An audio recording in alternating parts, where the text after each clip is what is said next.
Fellow Ambazonians, today I'm going to be having a conversation with one of the leaders in the Abuja chapter of Singa, Mr. Ernest Cho, and we are going to have a conversation about what is happening in the refugee camps. We just heard information that the house of Silas and the refugee leaders who are in Ikom have been raided by anti-robbery police, and we know these are problems that have been generated due to in-house fighting, because we have some refugees who are approaching the securities in Nigeria to make report about other leaders because of challenges in authority and the divisions that we have had. So these are the things that are very important for us to discuss and have a conversation for people to know how to approach this issue and for us to act as one and to be united so that we can avoid most of these things. Because majority of the problems we are facing in Nigeria here and the communities are facing is due to in-house fighting. A lot of people making report about people, a lot of people trying to sabotage one another. So we are going to have a conversation today with Mr. Ernest Cho and find out more about these issues and make sure and hope that the information is going to help resolve this issue, in particularly with the diaspora, because the diaspora is a source of a lot of attention from the refugees population, and the communique between the diaspora and the refugee has to be refined so that when you contact the leaders here and you contact the local refugee here, you'll be able to have a proper perspective and be able to filter the information and make sure that your communication and your aid does not become a source of conflict and insecurity and infighting within the refugees population. So welcome and follow me. Let's talk to Mr. Ernest for more information. Thank you. Fellow Ambazonians, this is Capo Daniel. Today I'm with Mr. Ernest, who is the Secretary General of Singa, the Abuja chapter of Singa. So we want to highlight the situation of the refugees, the challenges of the refugees. Recently there are issues regarding refoulement, that means forceful repatriation of refugees. And there is also issue regarding the situation of the humanitarian aid that have been received from abroad, as well as the issue regarding the safety of refugees and the security challenges that they face. So we want to give as much information about the situation of our fellow Ambazonians, Southern Cameroonians who have fled across the border into Nigeria. So once more, this is Abuja, afternoon in Abuja, and Mr. Ernest, please, you're welcome. Thank you very much. You're welcome, sir. Thank you. Yeah, how is the inflow of refugees across the border? At one time, there was a massive flow of refugees from Manu, mainly Manu. Do we still have that that trend of a lot of people fleeing into Nigeria? Yeah, the inflow continue. As of now, as we are talking, I think the UN has registered over 27,000. That is officially. But you have a very big quantum of it that is yet to be registered, and they keep coming in on daily basis. I think we should be approximating of over 70,000 unregistered. So the UN is still on it, continuing with the registration. Okay. Most of the people, I think, we have like how many refugee camps now, I estimate? There are so many. I think we should be going over 20-something refugee camps. Something refugee camps? Yeah, but we have different camps. Okay. Most people always concentrate on Cross River. Yeah. And the area about Calabar. To an extent, yeah. Taraba Stadium. But you have refugees in Abuja. Yeah. You have refugees in Lagos. You have refugees in Anambra. In Anambra State as well. You have them as well, but this is what a lot of people don't know. And then you have them, Calabar. Yeah. Then so many camps in Cross River. Yeah. Amana, Butukate Ranch, and so many camps. Yeah, I think even in my stay in Abuja, as well as I was in Lagos, I met a lot of refugees who have also come in.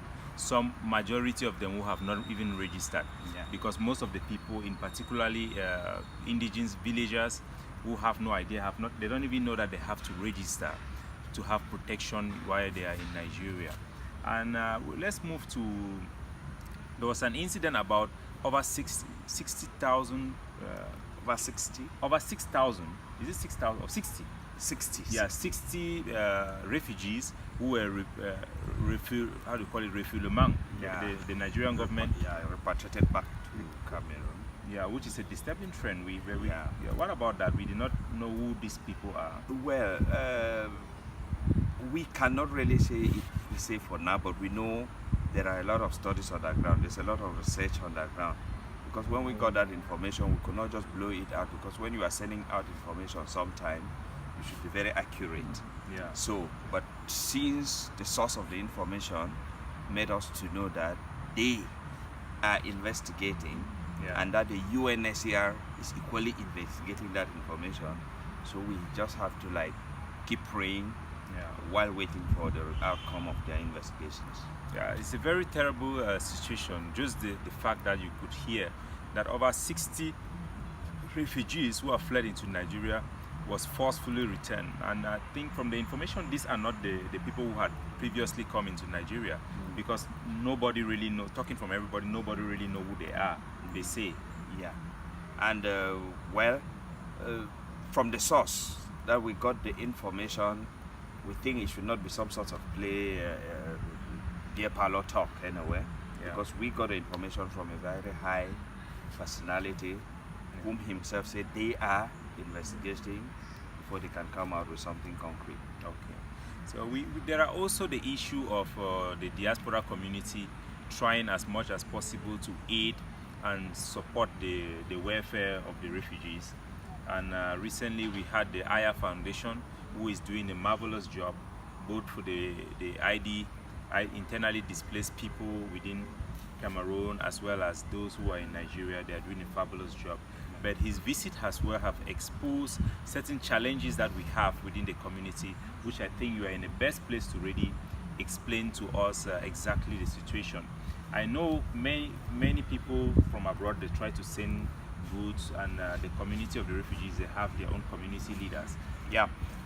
As concerned the Aya stuff that raised some eyebrow, I think personally, I wouldn't have really loved to be the right person to talk here. Pande and Silas would have been better, but they are doing a marvelous job. And the one big error that the Aya Foundation did was, when you come to Nigeria, there is an organized setting, people who take care of this refugee. For anything you want to do, you meet them. Then they will join you, tell you what to do, and direct you what to do. You have so many refugee camps. Yeah. And then some of these camps have a lot of pregnant women and children. Some do not have.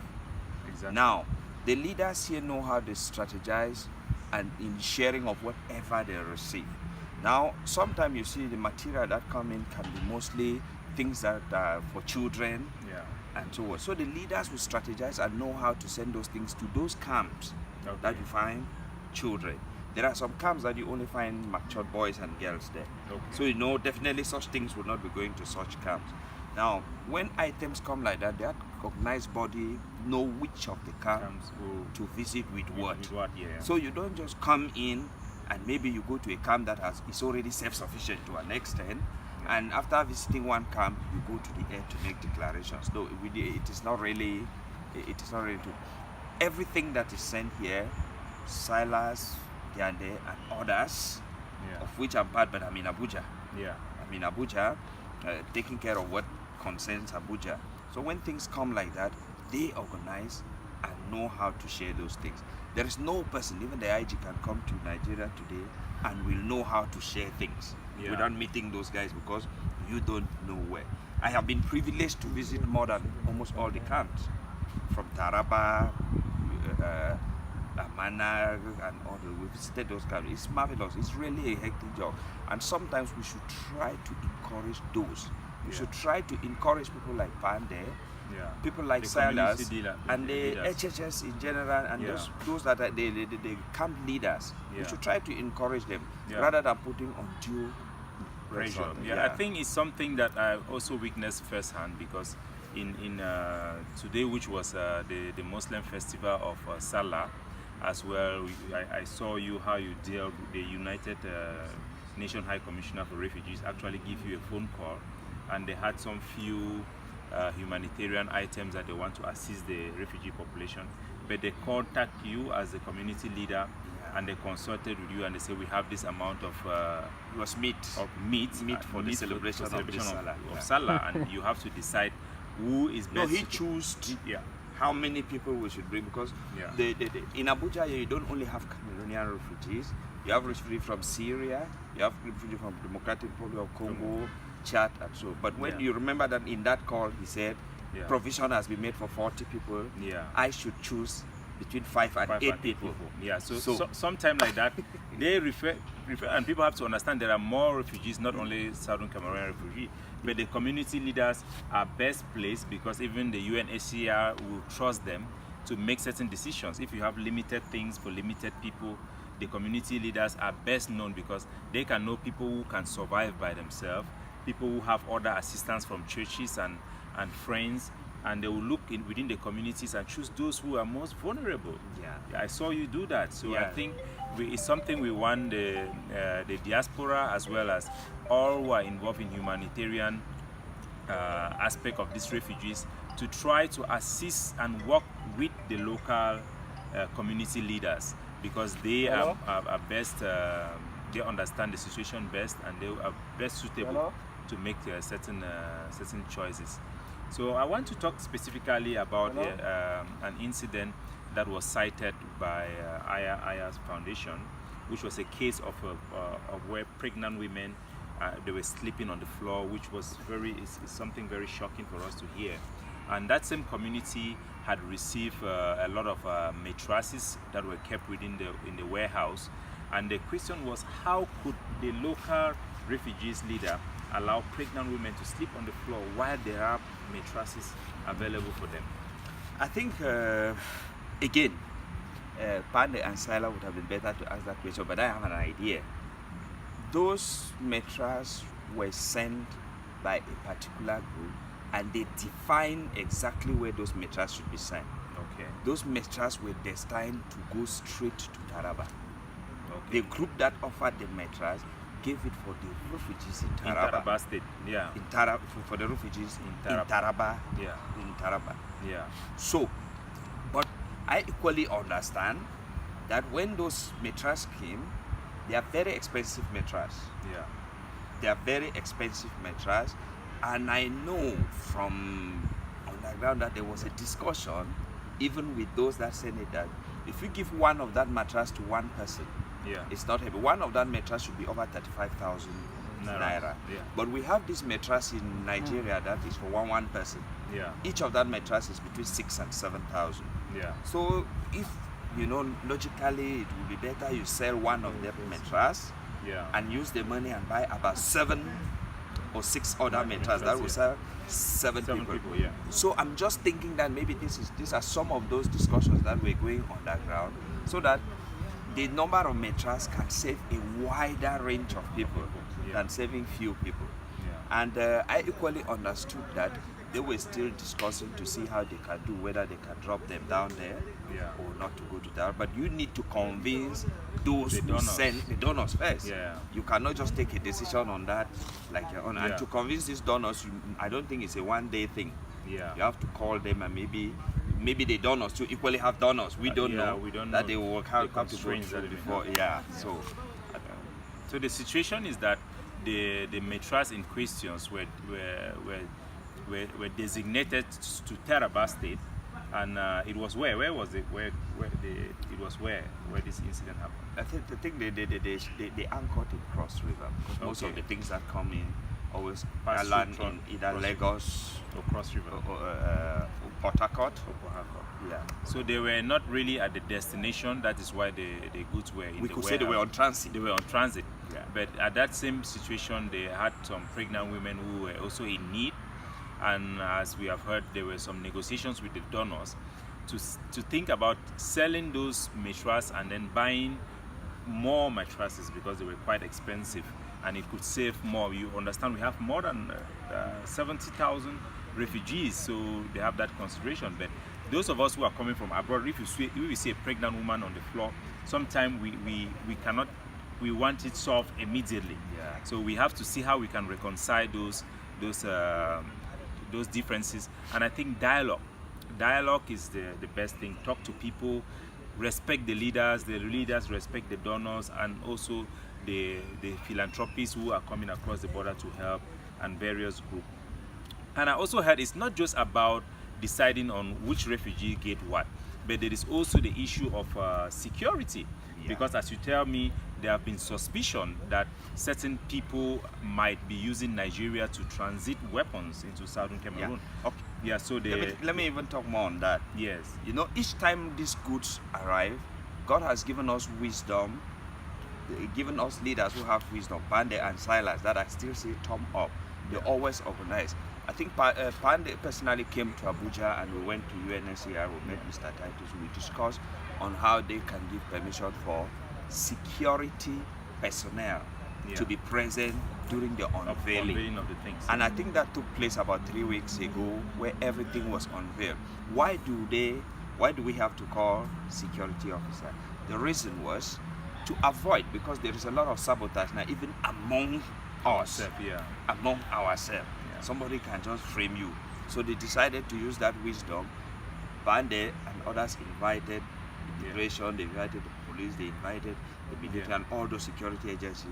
They were the people that unveil everything in the warehouse, so that tomorrow if somebody want to say the weapons, and they say no, the security were the one that inspected the things. So that's it. It's very important for people to understand, because so sometimes when they delay those things, it is because they want to arrange these things to come and inspect. But others don't understand. They just stay where they are, and they quickly pass conclusions that are very, very unhealthy to us.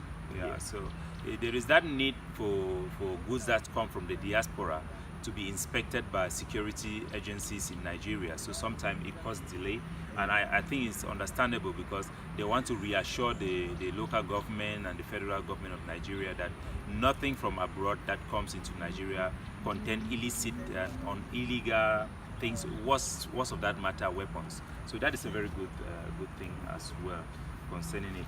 And regarding the challenges of pregnant women, as well as the incidents of people who have been forcefully married or being raped, I don't know if you have any idea about that scenario, because a lot of people are really worried about this information that we are having from the refugee camps. Yeah, we equally get such allegations, but as I will see talk, we've not really gotten some of those things to be verified, but those allegations are there. The allegations are there. And why I won't doubt it is, people living in that type of environment, such tendencies, and it's definitely 1 or 2 or 3 incidents. But as human beings too, we are very good in exaggerating. Sometimes one incident will occur, but when we go to the media, we say this is what is happening in the camp. So that we expect them. We cannot really debunk them. But I think the leaders too are doing everything to see that sanity and discipline exists in almost all the camps. I think just to go back to one story that just come up in the refugee camp, there was a video that I actually watched from they said the security agency there, they raided the house of one refugee, which is also highlights the challenges that the refugee community they face, because when they don't have they don't give that safety assurance to the communities that they are just there to seek refuge. They do have the police investigating within their communities, searching houses and stuff like that. Unfortunately, such things are masterminded by us again. Because for the police to come for such brutal activities, some of us go to them to say funny things that they come to investigate. I think Silas again and Pande are always victims of this. They have people that do not like their face. Because if you remember, as we are talking of these matras were still in the ship. But there was already news in Nigeria that Silas they received Masan and sold them. With such information, it is so you can see how people are doing, giving their all and all, but you get the type of reports that come. And such people can go to any length. Such people can go to security officer to report that those people have this or that in their houses. That's why you begin to have incidents of things happening. But we pray that our leaders should keep calling on some of these our brothers to maintain decorum. We are not at ground in foreign land. And we should be disciplined and love ourselves because, one, the terrain itself is already insecure. Yeah. So we should not bring any additional insecurity again. I think this also highlights to the diaspora in particular to understand that there are also leadership challenges within the communities, and sometimes, like you rightly said, some people they want to sabotage the leadership. Pande and Silas have been formidable.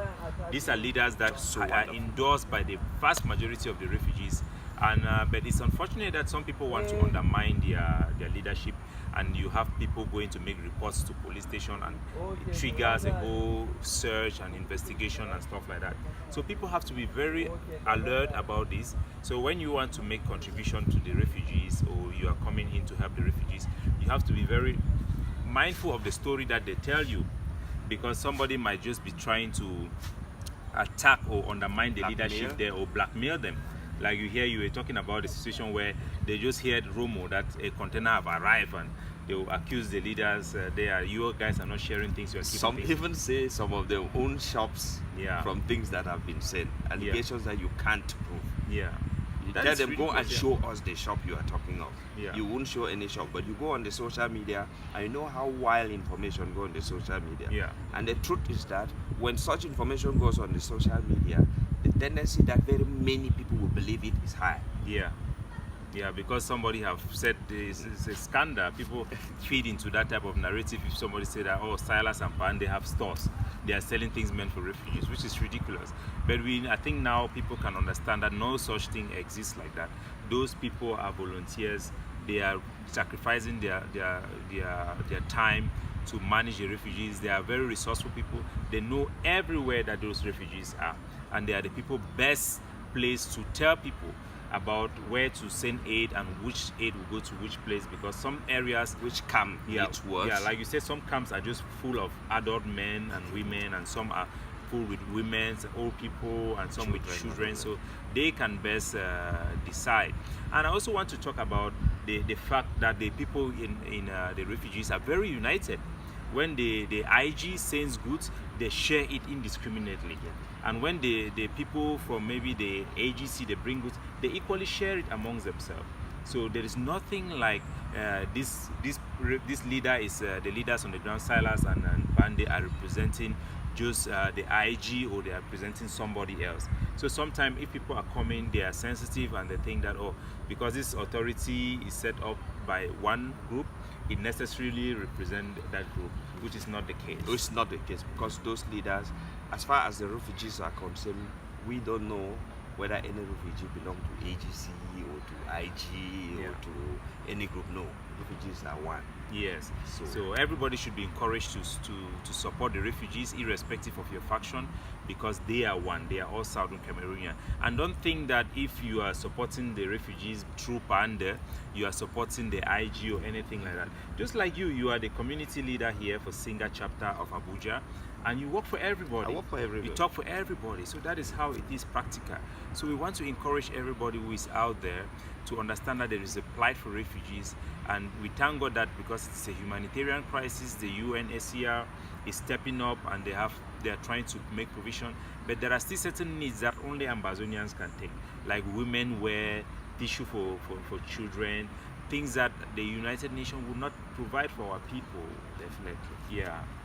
So do you want to say something about the needs, general need of the refugees? Well, as far as the general needs are concerned, I'm just trying to appreciate all Ambazonians in the diaspora who have been doing one thing or the other to take care of the refugees, both here and those that are the displaced people at home. We really need food. We need those matras. You see the season, the rainy season. The rainy season. So we need those matras, blankets, and all other stuff. So, and we pray that God will continue to bless people abundantly with enough resources to continue to support this refugee, while we equally pray so fervently that this thing will end as soon as possible. So fellow Ambazonians, fellow Southern Cameroonians, once again we want to highlight the plight of the refugees, and we encourage everybody. I'm very sure less than 10% of Ambazonians are making contribution towards this issue. Please try to do something regarding their situation. And once more, Mr. Ernest, thank you so much. Oh, it's my pleasure. We'll keep on trying to go around and get more information for our people, both in the diaspora as well as at home. God bless you.